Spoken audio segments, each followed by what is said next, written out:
الحمد للہ رب العالمین والصلاة والسلام علی سید الانبیاء والمرسلین وعلی آلہ وصحبہ اجمعین۔ السلام علیکم ورحمۃ اللہ وبرکاتہ۔ آج ایک اہم موضوع پر آپ سے مخاطب ہوں، اور وہ موضوع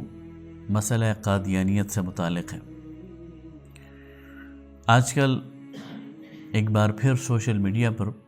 قادیانیوں کے حوالے سے، ان کے سٹیٹس اور پوزیشن کے حوالے سے ایک بحث چل پڑی ہے۔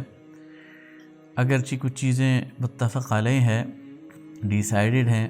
امت کا ان پر اجماع ہے، لیکن پھر بھی بعض حضرات کوئی نئی بحث چھیڑ دیتے ہیں، اور یہ خطرہ ہوتا ہے کہ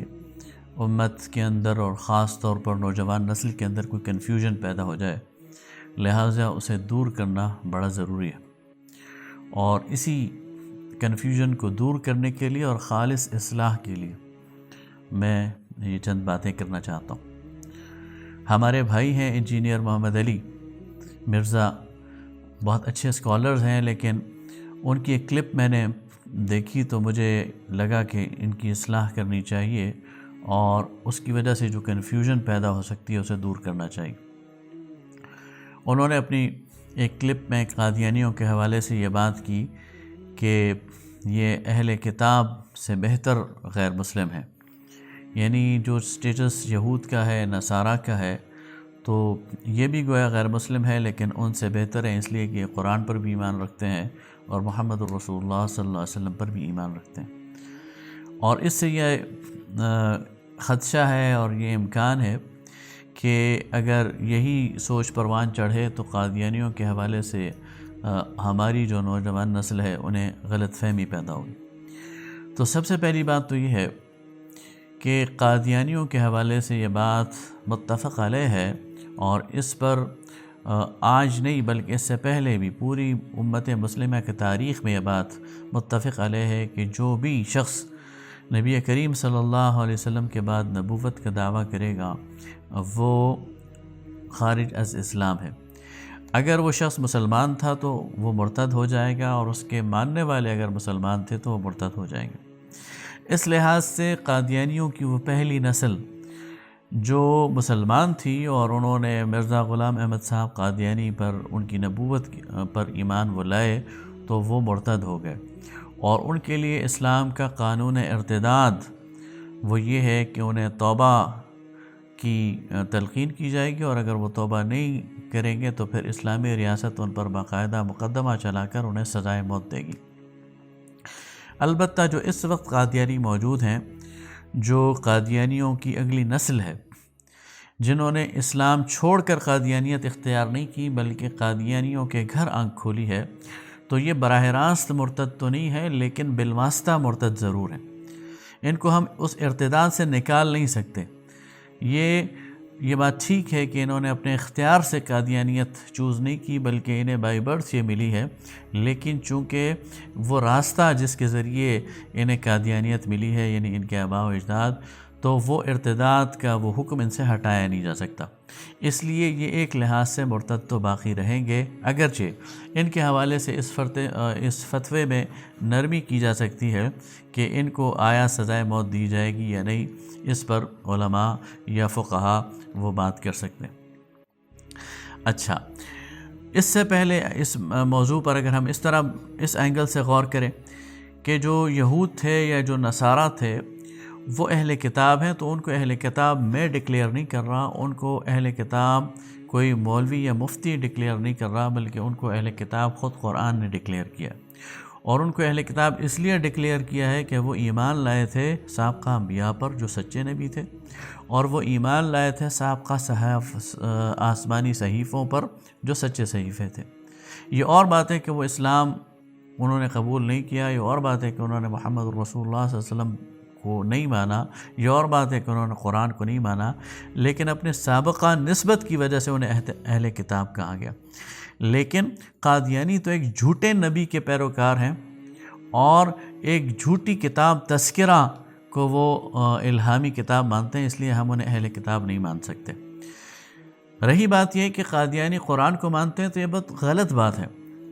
یہ وہ لوگ ہیں جنہوں نے قرآن کے اندر تحریف کی ہے، قرآن کے مسلمہ جو آیات ہیں ان کو غلط معنی پہنایا ہے، یہ قرآن کی تحریف کے مرتکب ہیں، یہ قرآن پر ایمان لانے والے نہیں۔ اور یہ بات کہ وہ رسول اللہ صلی اللہ علیہ وسلم پر ایمان لاتے ہیں، یہ بھی غلط اور جھوٹ ہے۔ یعنی یہود اور نصارہ نے تو سامنے سے آ کر نبی کریم صلی اللہ علیہ وسلم کو نہیں مانا، انکار کیا ہے۔ یہ وہ لوگ ہیں جنہوں نے پیچھے سے وار کیا ہے ختم نبوت پر، مان کر بھی نہیں مانا، اور نبوت پر ایک لحاظ سے ڈاکہ ڈالا ہے، اور نبوت کے اس بند دروازے کے اندر نقب ڈالنے کی کوشش کی ہے، اور اسے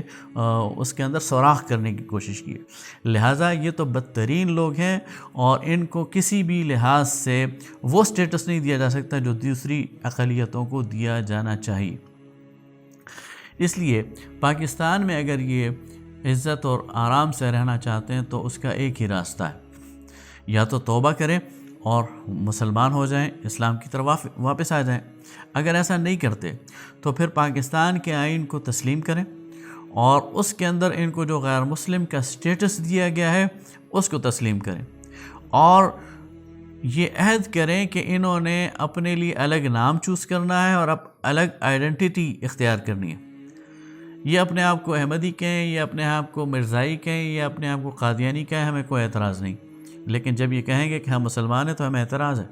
اس لیے کہ یہ مسلمان نہیں ہے۔ یہ اپنے عبادت خانے کو جو بھی کہیں، چرچ کہیں، کلیسا کہیں، عبادت خانہ کہیں، ہمیں کوئی اعتراض نہیں، لیکن جب یہ کہیں گے مسجد تو ہمیں اعتراض ہے۔ یہ اپنی عبادت کو جو مرضی چاہے نام دے دیں، پریئر کہہ دیں، یا کوئی اور اس کا نام دے دیں، لیکن جب یہ صلات کہیں گے تو ہمیں اعتراض ہے۔ جب یہ اس کے لیے اذان دیں گے تو ہمیں اعتراض ہے۔ جب یہ اپنے نبی کی بیوی کو ام المؤمنین کہیں گے تو ہمیں اعتراض ہے۔ جب یہ اپنے نبی، جھوٹے نبی کے بیٹے کو یا اس کے بعد آنے والے کو خلیفہ کہیں گے تو ہمیں اعتراض ہے، اس لیے کہ یہ سارے اسلام کے شعائر ہیں، اور ان کو ہم کسی غیر مسلم کو استعمال کرنے نہیں دیں گے۔ اور کیوں کرنے نہیں دیں گے؟ اس لیے نہیں کرنے دیں گے کہ اس کی وجہ سے کنفیوژن پیدا ہوگی۔ ایک عام مسلمان